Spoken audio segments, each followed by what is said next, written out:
every murder, there are clues. Vital evidence that points to who the killer is and how they killed. It wasn't a normal crime scene. Forensics were crucial. Every contact leaves a trace. It's down to detectives, crime scene investigators, and forensic experts to piece those clues together. It's like trying to do a jigsaw when you haven't got the picture on the box. Using cutting-edge techniques and the power of science. His jeans had the profile of the crime scene on them. I know that he had knelt down on the soil. To convict the killers. We've got to find him and catch him. He's probably the most dangerous person I've prosecuted. And bring justice to the victims. She's never, ever coming home. She'll never be forgotten, ever.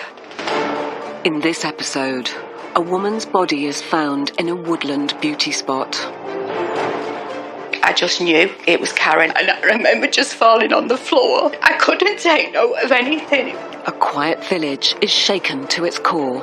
This sent terror through this community. People were scared. Detectives on the hunt for a vicious murderer, but short of clues. We had no DNA, we had no fingerprints, we had no witnesses. Where would we get our evidence from to prove who'd done that murder?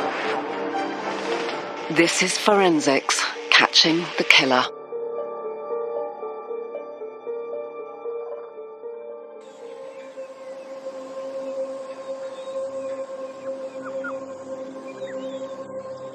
This area is a little village within Denton in Greater Manchester called Horton Green.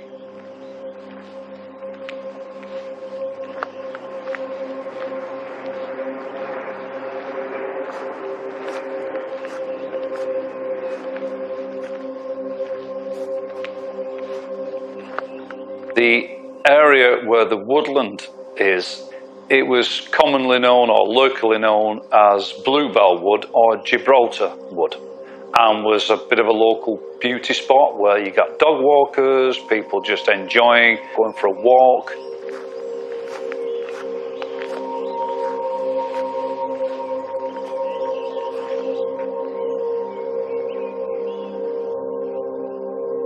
This is the crime scene. This is where Karen's body was located on that Saturday morning.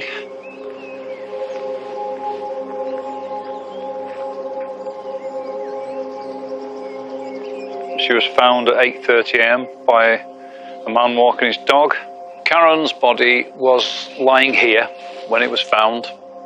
Her feet pointing in this direction, her head in that direction. She was facing away from us.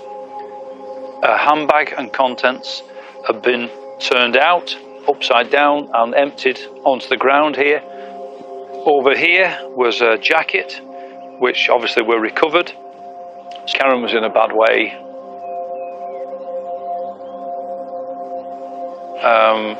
Her clothing had been partially removed, her blouse had been torn off and stuffed into her mouth, and she had a lot of stamp marks on her face.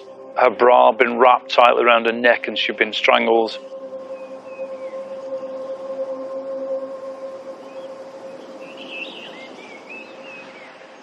In April 2002, Detective Chief Inspector Tony Cook was appointed Senior Investigating Officer on the Karen Doubleday murder case.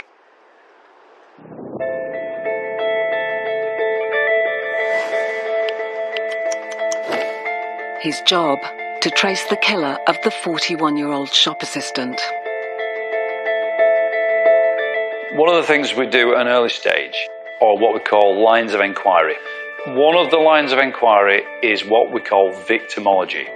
So that, in effect, means we're looking into all the background details of the victim. We have a famous saying, if you find out how a person lived, you will find out how they died. Matt O'Donoghue was a radio reporter based in the Northwest. As a journalist, In the immediate aftermath, when something as horrific as this happens, you go from door to door, talking to people, trying to build up a picture of who Karen was. And there wasn't anybody who had a bad word to say about her. She was a single mother. She'd moved back in with her parents, and she was absolutely dedicated to her family and to her teenage son. She worked not far away in the greengrocers selling fruit and veg. And by all accounts, according to everybody that we spoke to, she was popular, she was cheery, she was outgoing, she was fun-loving. She'd been on a night out with friends, police told us, and that was the immediate thing, to use us, the media, for a witness appeal. And we put out a phone number, which was the incident room, and that would be the cue to call, to get in touch with the officers as they gathered every single piece of evidence that they could to put those final hours and minutes together so they could build up a picture of what exactly had happened to Karen. Friends and family helped detectives to understand more about who Karen was and the life she lived. Joanne Kirkland had been a close friend for over a decade. I met Karen through our sons. Karen's son Michael, my son Dominic, were in infant school together, and they become good friends at school. Karen lived with her a mum, a dad, and Michael, her son, just up the road from me, not very far away. She lived there her whole life with them. She never moved out. She always lived with mum and dad, and Michael always lived with mum and dad as well. Karen was just amazing, inspirational. She was always somebody that you could depend on. I could ring her at 1, 2 o'clock in the morning and she'd pick her phone up and just listen to me, you know, and she was just an amazing, amazing friend. We spoke every single day, sometimes a couple of times a day on the phone we spoke. On the Saturday morning, it was quite early, my mum rung me and she said that there was all police on Manor Road at the top. It had all been cordoned off. She said somebody's saying that they found a body. So I immediately rung Karen's mum. Well, actually, just to speak to Karen to say what's going on, because it was near Karen's house. And her mum said that she hadn't come home. And I knew that the minute Karen's mum said that, I just knew it was Karen. Because there's just no way she would not have gone home, and there's no way if she had been staying out, you know, she should have told mum and dad that she was, you know, she weren't coming home, she was staying out that night. But I just knew. The terrible truth was confirmed all too soon. Karen's mum rung and she spoke to my mum, and my mum just went white.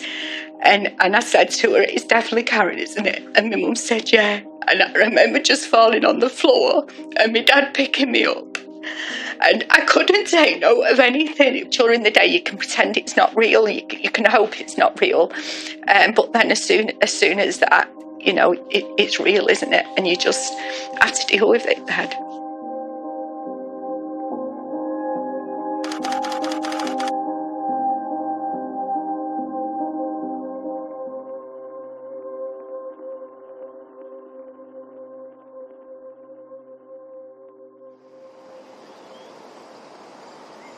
Police needed to establish the nature of the attack on Karen. The interesting feature is the geography of the location. It's a wooded area, but it's the entrance to the woods. It's not in the woods. So whoever committed the attack has done it in a bit of a conspicuous place. They could have gone to more lengths to conceal the body, to hide it. So it's happened quickly. What's happened has happened pretty quickly, and she's just been left. Although, importantly, it looks like there's been an element of staging as well, because it's been made to look like a robbery or a sex attack gone wrong.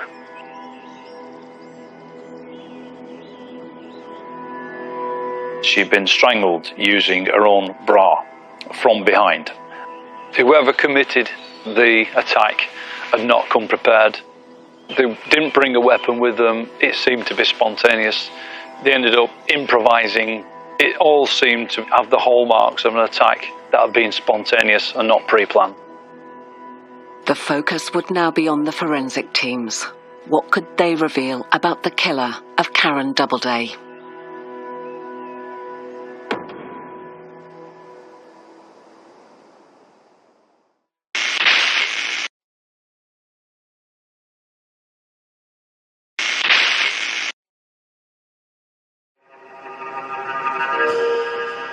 April 2002, and the body of 41-year-old Karen Doubleday had been found in woodland in Manchester's leafy eastern fringe.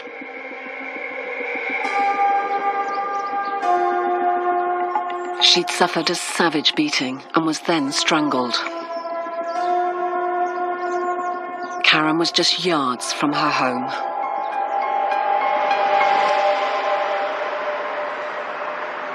Horton Green, where Karen lived, is on the outskirts of Greater Manchester. It's quite isolated in some respects, in that the back end of the village rolls out into the most gorgeous countryside, which is basically the foothills of the Pennines. It's the sort of place where you would not expect a murder, particularly a murder so brutal, to have taken place. This was a single mother who was much liked, and in an area like this where these sorts of things are not commonplace, this sent terror through this community. People were scared. They were fearful that there was a serial killer at loose, and they were scared that there could be somebody else next. But hopes the investigation would be over swiftly looked slim. In the main, you're hoping that you'll get DNA, you'll get fingerprints, you'll get CCTV, you'll get witnesses. In this particular case, we didn't have any of those. We had no DNA, we had no fingerprints, we had no witnesses, we had no CCTV because there wasn't any in that little village. So that became a main challenge. Where would we get our evidence from to prove who'd done that murder? So we build up a timeline of the victim's movements from a very early stage on the day when she was last seen to when the body was found. That might reveal a vital clue as to who came into contact with her and might have done her some harm. Detectives traced Karen's movements on the day before her body was found. We established quite quickly that Karen had been out on the Friday night. She'd been to the pub called the Old Dog Inn, which is on the main street of Horton Green, and she'd been with her boyfriend, a gentleman by the name of Adam Hamilton. Karen told me that she'd met somebody and it was really nice, and you know, she thought it might go somewhere. But then when I was talking to Karen's mum was saying there's just something off. I don't know, I can't put my finger on it, but there's just something off. I actually only met him a couple of times. I just took it that she wanted to keep Adam and family separate. She said he was, she told me he was very controlling. He wanted to know where she was all the time. He'd ring her 10 times a day, you know, constantly ringing her on the phone. On the Friday night, the day before her body was found, Joanne had spoken to Karen. She rung me and she said she was going out with Adam, and she told me the weekend before that she was going to finish things, but he'd always threatened to cause a scene. She was living with mum and dad as well. She didn't want a scene at their house, you know, with neighbours, and so she kept on seeing him. But she said to me that she was going to stop it that night. I was a bit concerned, and I was just telling her just be careful, and obviously to ring me on the Saturday. And she said, no, I won't ring you. I'll come down and I'll tell you all about it. And that's what we'd arranged to do. But Karen didn't come to tell her friend about it on the Saturday. In fact, Joanne never saw her again.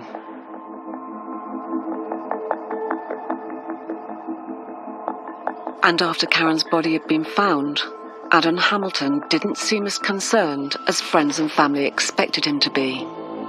Even when we knew it was Karen, he didn't even go and see Karen's mum and dad, ring, nothing at all. He claimed to have loved her and he cared about her an awful lot and wanted to spend the rest of his life with her. But that just speaks volumes, doesn't it?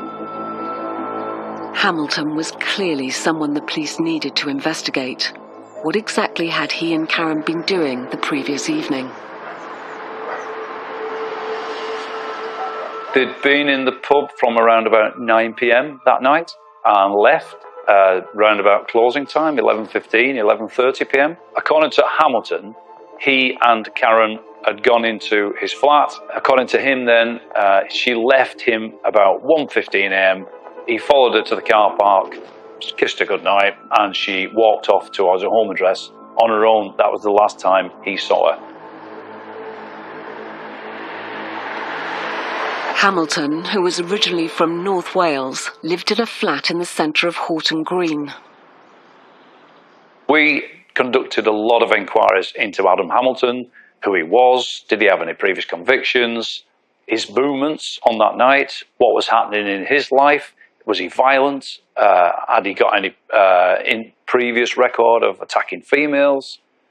In this case, we quickly established that Adam Hamilton had a previous conviction.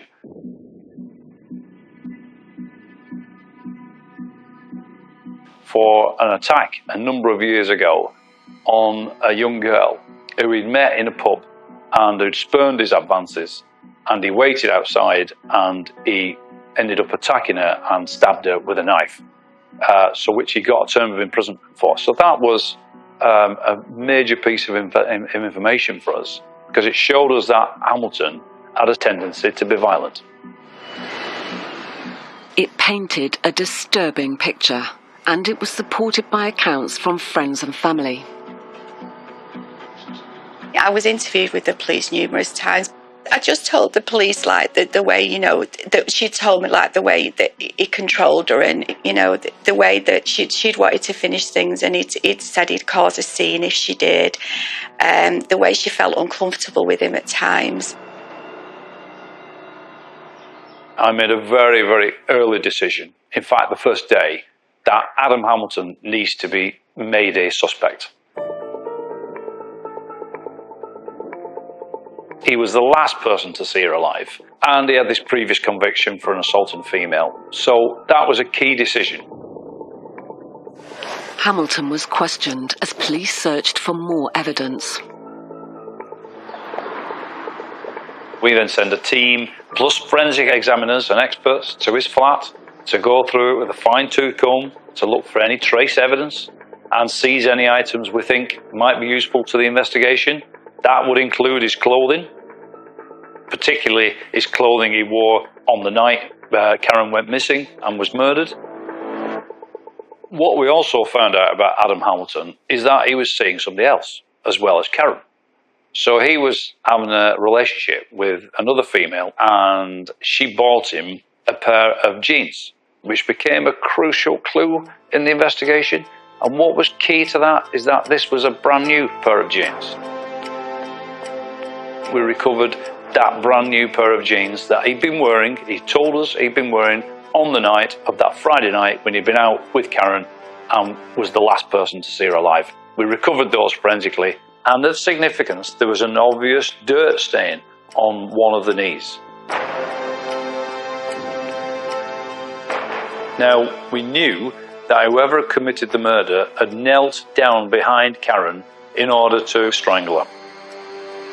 So the knee having a soil stain on it was really significant.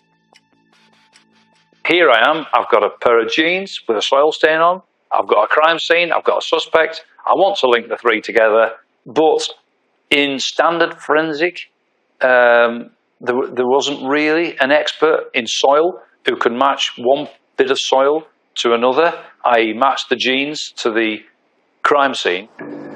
It seemed like this beauty spot could be the key to solving the mystery of who had killed Karen Doubleday.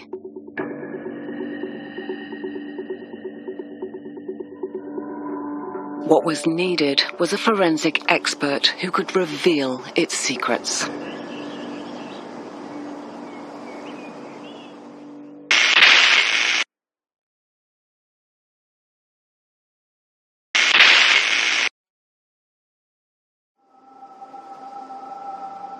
April 2002.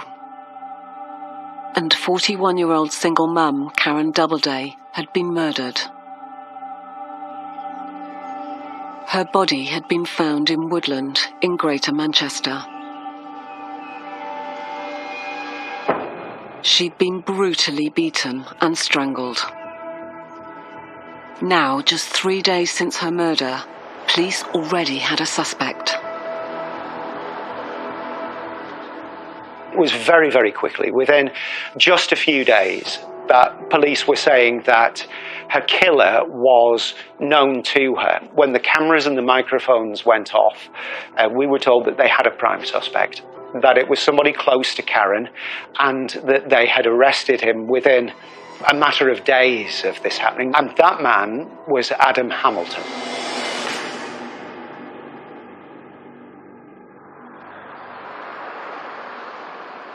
But with no obvious evidence linking him to Karen's death, police couldn't hold Hamilton for long, even though he had a history of violence. We got the news that he hadn't been charged and that he'd been released on bail.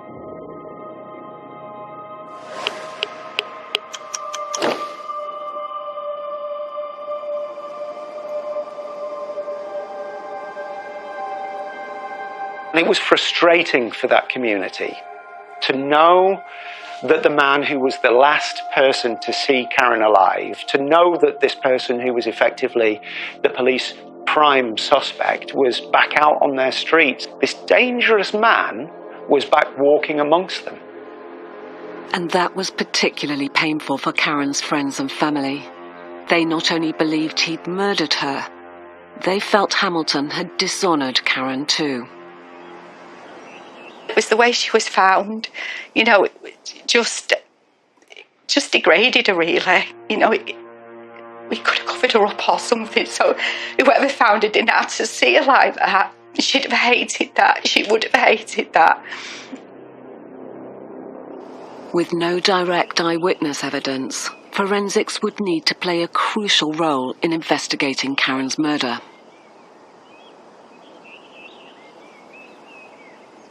One of the problems we had with Hamilton as a suspect is that we needed to try and place him at the crime scene. He'd said to us in a very early interview we had with him that he had not been in those woods. That was a significant statement he made. Police believed a soil stain on the knee of a brand new pair of jeans Hamilton had been wearing on the night Karen was killed could disprove his story. Detectives had deduced the killer had knelt behind Karen when she was murdered. But could the soil stain be matched to Gibraltar wood? We were recommended a lady called Pat Wiltshire. Pat Wiltshire is one of the world's leading experts in linking botanical samples to the scene of a crime. She travelled to Horton Green to visit Gibraltar Wood. I was quite surprised because it was very open, and normally bodies are hidden or there's some attempt to hide them. There was no attempt to hide this. Very, very exposed, sprawled across a very open part of an entrance to a woodland. In the laboratory, soil samples from the crime scene were broken down to leave the pollen spores, which should reflect the visual survey of plants. But to be more than a generic comparison, it helps if the samples have unusual distinctive characteristics. These are just comparison samples. They're to compare with what's on the perpetrator or on the victim. It's got to be similar to the exhibit. But it's always important, if you can get them, to have special markers. And in this particular case, there were some special markers. The soil at the location where Karen's body was found did have distinctive characteristics. The special markers Patricia Wiltshire was hoping for. Something called pre-quaternary spores. These are from ferns that were living well before the last ice age, and they were growing on soils. Well, those soils eventually became compacted, formed rock. That rock, once the ice age had been and gone, come and gone, the rock that's underneath gradually weathered away, releasing those spores again. So they end up back in the soil, and they're not part of the vegetation, but they're there, and they're a brilliant marker. These fern spores from thousands of years ago helped establish what was effectively a pollen and spore fingerprint of the crime scene. But Patricia Wiltshire's work involved weeks of detailed forensic analysis before her sample could be compared with the genes.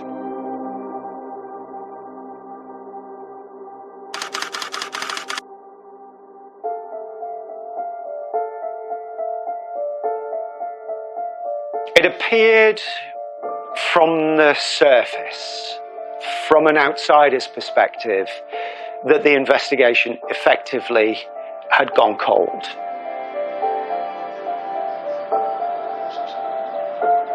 Tony Cook, it was just amazing.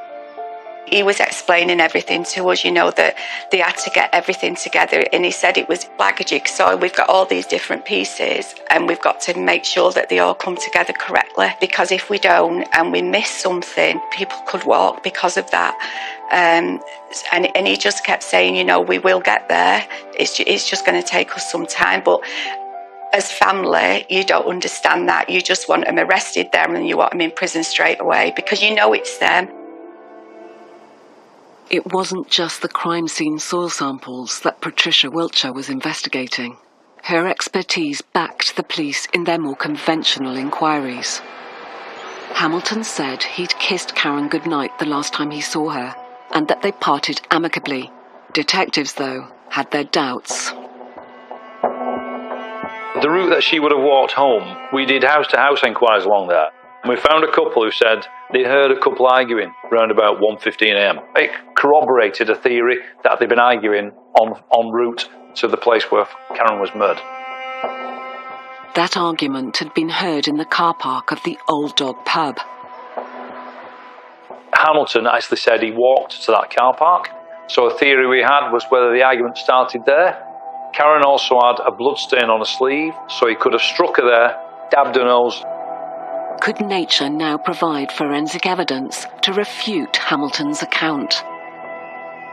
The Forensic Science Service had reported that they got a peculiar yellow-greenish stain on the jacket of the victim.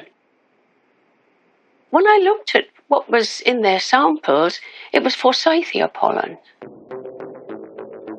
And Patricia discovered another telling piece of evidence on Hamilton's footwear. By this time, I had analysed the suspect's shoes and boots. I was really perturbed because one shoe had an enormous amount of dandelion pollen on it. The other shoe had only a tiny amount of it, and I thought, that's weird. But the victim's right shoulder had all this Forsythia pollen on it. When we went to the pub yard, it was eureka. Because there was a little tiny verge right up against a concrete slabby walls. And over the wall, there was a Forsythia bush. And when I looked at the verge, it's only about that wide, about a foot wide, full of dandelions. So it looked to me, if you try and reconstruct the scenario, he'd trodden on this little verge with his left foot, and she had bumped up against the wall with her right shoulder, and it fitted. Tony Cook's deduction that what had happened in the car park was a violent encounter and not a peaceful farewell was now backed by forensic science. The theory was they'd had an argument, he'd hit her, she dabbed her nose, and she'd gone against the wall where all this Forsythia was, which has also gone in her coat. It was just a neat thing to corroborate. The victim and the suspect had been in that pub yard. Patricia Wiltshire's ingenious forensic work was helping to put the jigsaw pieces of the police case into place. And another expert was conducting a parallel analysis too, this time on the injuries inflicted during the brutal attack on Karen. She's been stamped on a number of times. Whoever had killed her had also stamped on her face. When we did the post-mortem on Karen, there was an interesting mark on her face, which was photographed. So we started to collect a lot of footwear from not just Hamilton, but any other person of interest, to see if we could match it up to the mark. Derek Tremaine, who worked at the National Injuries Database, Bramshill Police College, was asked to look at the case. The bulk of my work is weapon and wound overlay, which is basically to compare weapons with injuries. So therefore, if you got a mark on skin, I would overlay the weapon, perhaps a shoe or something like a tool or something, to compare to see if that weapon made that mark. I came across a photograph of Karen on her side showing her left cheek. On that, I could see a mark on her face. It was an inverted bucket-shaped mark, which to me looked like probably something from the sole of a shoe. I contacted Tony Cook and said, I've got looks like a mark here. So he said, I'll send you the shoes down. Detectives had been collecting shoes from all potential suspects, including Adam Hamilton. Could footwear forensic analysis prove that he was the killer?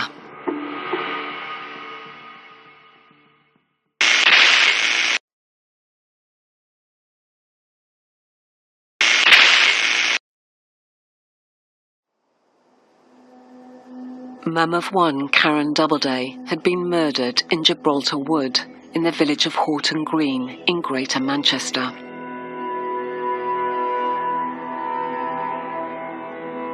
She'd been viciously beaten and then strangled.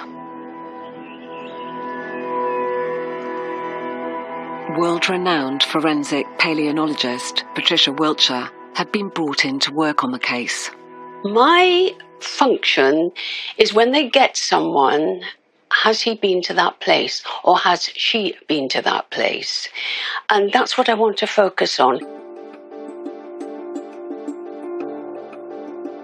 Patricia's painstaking work had established a pollen and spore fingerprint of the soil where Karen's body had been found.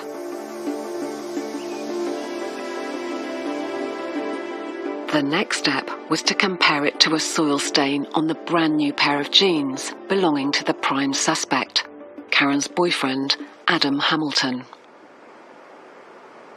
The tests were positive. His jeans had the profile of the crime scene on them. Not only that, I know that he had knelt down on the soil, because the profile of the soil and the jeans were so similar. But don't forget, legs are three-dimensional, and he bumped into vegetation as well. So I got other things from other parts of the legs.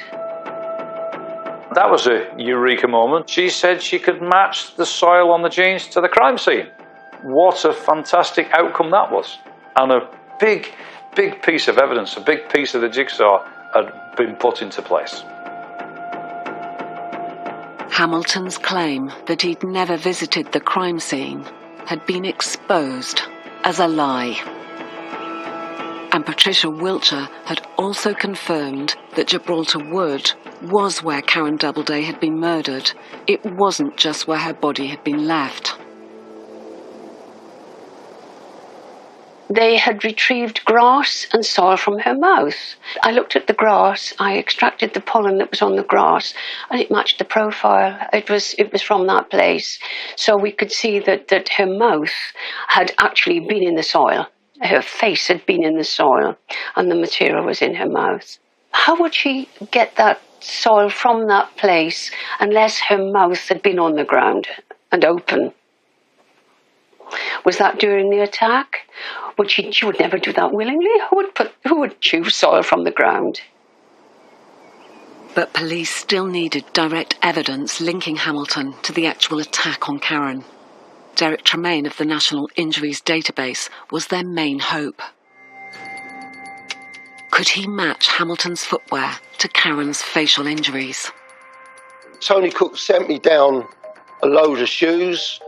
A lot of them, I excluded them visually. But there was one of interest, which was a quite heavy shoe, which had a sort of a diamond shape on its heel. I scanned that in to a computer, then overlaid that image onto the image of the injury on Karen. And it fitted perfectly. But there was a problem. The forensic scale usually included on scene of crime pictures was missing from the shot of Karen's face. Any self-respecting barrister in court would say you made it fit. So therefore we had to find some way of getting a scale onto the picture. Karen was strangled with an item of clothing which was used as a ligature, and over that was a silver chain which was pulled fairly tight, and on the end was a pendant. So I then went to the police and said to them, have you still got that chain? They said yes. I said, can you photograph that with a scale, please?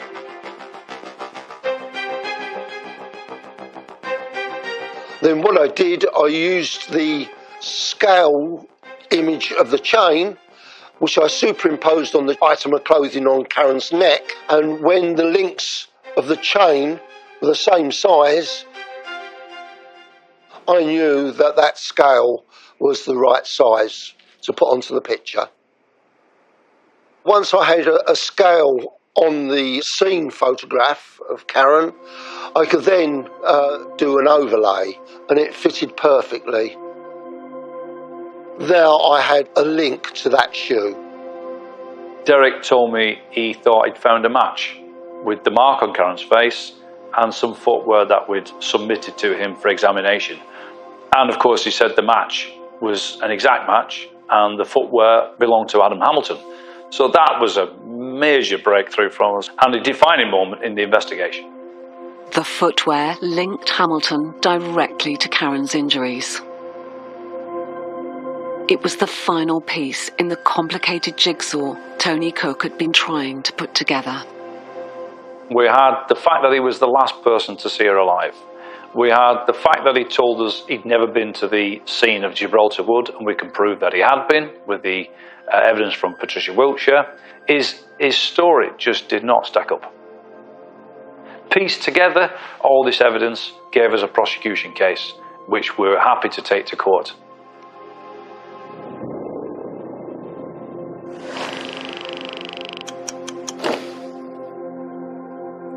We got the news that a 37-year-old man had been arrested in Anglesey, a small island off North Wales. And we knew that this was the childhood home of Adam Hamilton. And it had got too hot for him to live in that community. You know, the finger of suspicion was too much for him to stay there, and like the coward that he was, he'd run away, run back to his tiny island, and that was where police picked him up. Hamilton was put on trial for Karen's murder at Manchester Crown Court in January 2004. He was a coward. He put the family through the trauma of hearing in minute detail what had happened to her. He'd gone not guilty. He forced them to listen to that. We were sat on the family area, and he was in a box in like the middle of the courtroom, really. And he never looked at us once. He just sat staring straight ahead the whole time. There was just no emotion on his face, even when the experts was talking about how she was found and how she died, and there was just nothing. There was no emotion. There was just nothing on his face. He just sat the whole time, facing forward. With no eyewitnesses, the forensic evidence would be vital for the prosecution case. I was in the witness box for 5 days altogether. We tried to plug all the holes in the case before it went to court. The defence might ask this, therefore I need to check that. The defence might ask that, I must check this. Because you can predict what the barristers are going to say. And so you try and preempt them, we did that quite well. But as the trial ended, had it been enough? The pressure is just unbelievable. You can't breathe. It's just the emotions you're going through, and you're thinking, please, please, please find guilty. And they stood up and they said guilty, and we just like burst out crying, and the mum started crying, but there was no emotion off him. Hamilton was sentenced to life in prison, with a minimum of 15 years before he could apply for parole. To date, he is still in prison. If it wasn't for the experts, if it wasn't for Pat, if it wasn't for Derek, there is no doubt that police would have had to have left Adam Hamilton free, and who knows what he would have done then, emboldened by the fact that effectively he committed murder and he got away with it. Forensics in this case were absolutely crucial. There were a lot of doubters at the time, a lot, but we hung on him there, and I'm glad we put our faith in Pat Wiltshire and Derek Tremaine, because they came through at the end and did exactly what we asked them to do.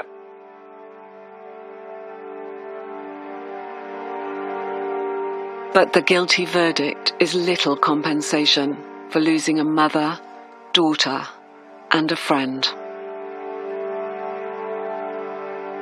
It's just wrecked so many lives. A friend, a son, a mum and dad, a family, everybody's lives is just wrecked. And we've got no answers for that on why did he do what he did? There's lots of things happening at the moment that I just want her to be involved in.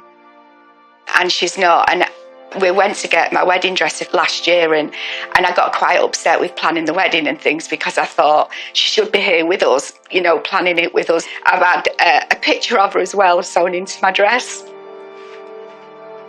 So she's still going to be there, even if she's not there in person.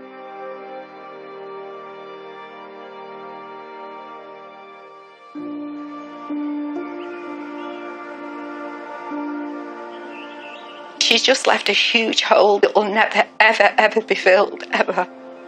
She'll never be forgotten, ever. Never. She gave us too much to remember, to forget.